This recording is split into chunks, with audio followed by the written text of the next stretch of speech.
I have this amazing story, like everything, characters, plot, it's really good. Oh, cool. Can I read it? Uh, Actually, I haven't written it down or anything, but I can trust me. It's amazing. Hey, how's that story you're working on going? Oh, it's going so wonderfully. Now I've reached like chapter 10. The plot is developing very nicely. It's like flowing so well. Oh, that's awesome. Can I read it now? I'm sure like chapter 1 you're done, right? Uh well, actually it's still in my head, but trust me, bro, it is awesome. You're gonna ask me about my story?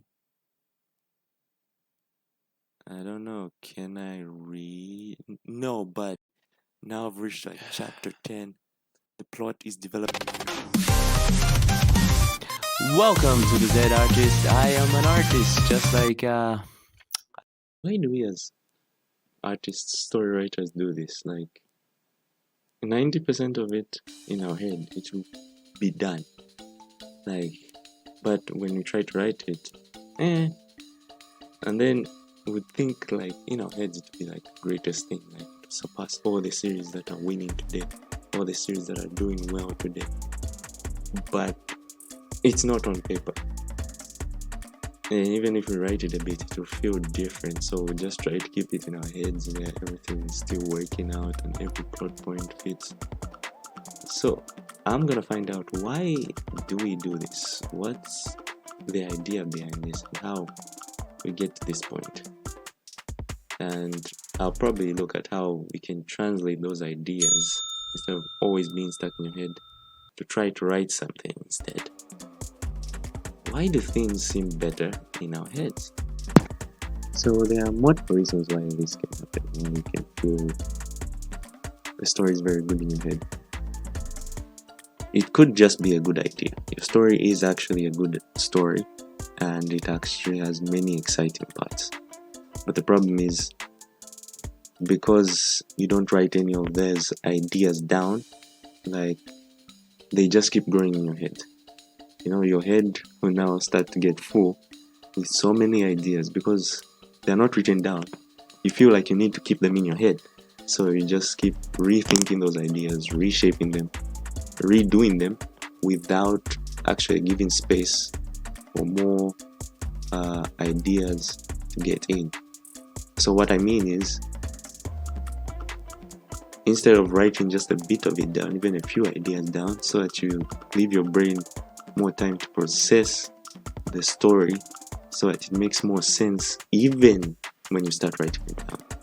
You get stuck in the details, you get stuck in your head trying to keep everything in your head, so much so that yes, the story keeps developing in your head, but because it's so big in the head, you find it difficult to remember what things are supposed to happen. So when you start writing it down, you get confused. You're like, wait, is this supposed to come before that part or is it supposed to come after that part? So that's why it's important to like get your ideas down instead of just keeping them in your head, because you're emotionally connected to the story. In your head it will feel good, you process it well, you know, you enjoy the story in your head. But when you try to put it down, because it's just so much to go, you may get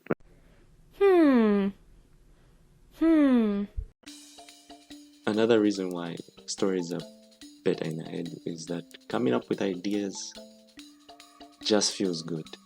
It feels good to come up with ideas, to plan your fantasy world, to plan the creative ideas in your head.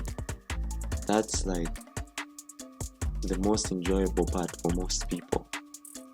And then the work that you need to put afterwards, that part is difficult.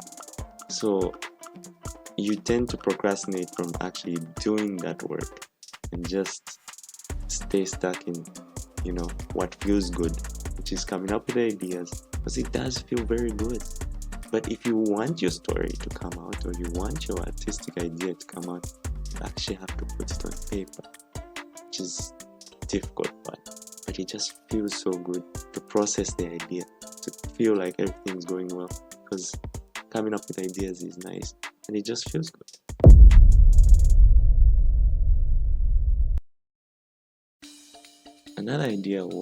Another reason rather why stories feel better in our head and we don't want to write it down is because we don't want to give up the idea that we're good writers. We don't want to give up the idea that we're good writers, because if we keep it in our head, then no one can prove us wrong. There's that fear that when you write it down and then people get to read it, they can be able to see the problems in your story and the corrections you need to make, which is not wrong.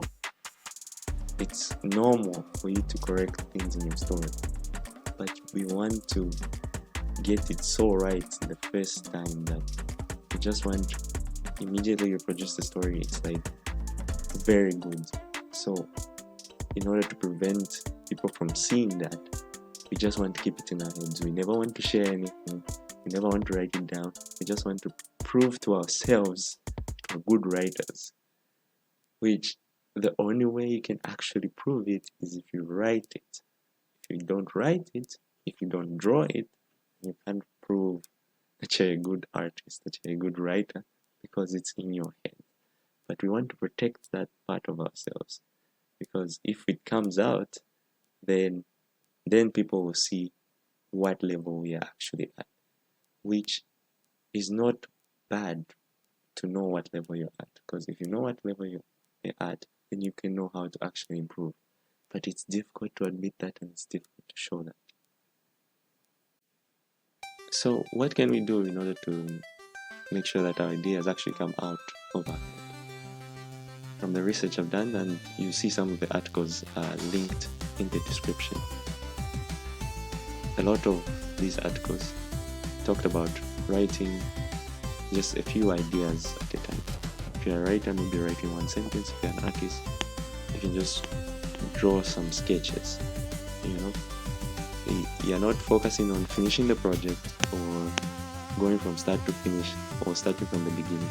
Just write any idea that comes to mind, any sketch you think would be interesting. You just draw it without the intention of finishing it, but just to get it on the paper. And what happens is the brain starts to get motivation. You draw one thing today, maybe tomorrow, or maybe after a few weeks, you continue that drawing. You write something today, maybe after a week, maybe after 2 weeks, you continue what you're writing. And you find that over time, it actually starts to shape. You can actually start processing. Another thing that it talks about is that when you're writing or when you're drawing and new ideas pop up mid-drawing or mid-writing, don't be afraid to dive deep into those things, or to rather explore those where those ideas will go, because it may add more flavor to your drawing. So instead of just rigidly sticking to that, you can see where those new ideas take you while you're writing it or while you're drawing. And another thing it said is that you can practice, maybe prepare yourself before you start diving into a major project. Maybe just researching a few things, or practicing a few sentences, maybe just writing down a few sentences and see how they come, or practicing a few things, like you draw a few things, just warm you up. You're just warming up the brain before doing the project, so you warm yourself up. But what ideas do you guys have about how to get out of your own head so that the story that you write is actually good, and it's not just good in your head? Because I want to hear what you guys think now. Like in the comments, can you tell me what do you do in order to make sure that you get out of your head and that you can actually write the story so that it's not just good in your head, but it's actually good in paper. Thanks so much for watching. Suscríbete a mi canal de YouTube, dale like y activa las notificaciones.